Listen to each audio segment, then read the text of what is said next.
Hello and welcome to the EZHR Weekly Update. It's the update of all things HR so you can concentrate on what you do best, and that's running your business. It's been a couple of weeks since we've done a update, but there's been a few things that have happened which is definitely worth your attention. So firstly, the government have announced a consultation in relation to the whistleblowing framework. There's a few things that we're looking at. Following post-COVID, they saw an increased spike in the number of claims on the whistleblowing from the CQC and from the HSE, where employees were making claims against employers. That has obviously caused them a degree of concern, because I don't think this is just that all of them are spurious, but it's kind of how you control and manage that. So they're looking on what basis employees can make claims, on how they make claims, and what the best practice is for businesses moving forward. That will take into account consultation with those who have made claims, those who deal with claims, and those impacted by claims as well. So there's a huge amount of information you need to look at, but there will be something coming down the tracks on that, so just keep an eye out for that one. Additionally, the national living wage has changed as from the 1st of April. That's gone by about 10%. We've done a guide for employees to understand what the new rates are, so they then know how to apply those. And it's not just the national living wage, it's age-related wages, and it's also things such as statutory redundancy pay, SSP, SNP, and all the maternity-related payments as well. So do keep an eye on that, because you are expected to make the changes from the first payroll after the 1st of April. If you're on weekly payroll, you should have made the change by now.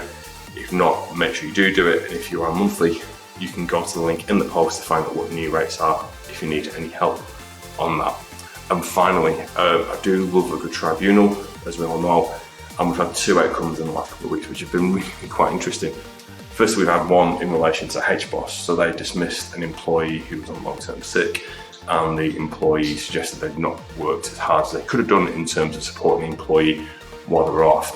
The tribunal reviewed the claim and said, actually, no, HBOS were brilliant. They followed all their own rules critically.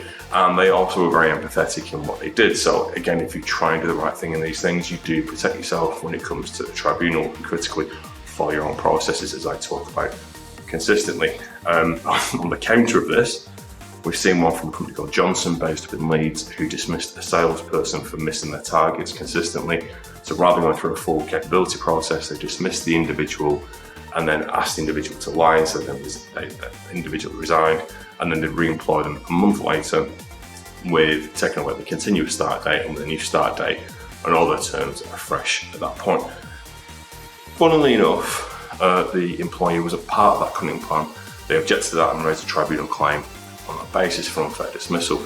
And one thing I'd say is that I'm speaking to a few people at the moment who are looking to circumnavigate the process, and while there are opportunities to engage risk and engage risk in the right way, make sure that you are not being too cunning and you'll find yourself in tribunal as a consequence.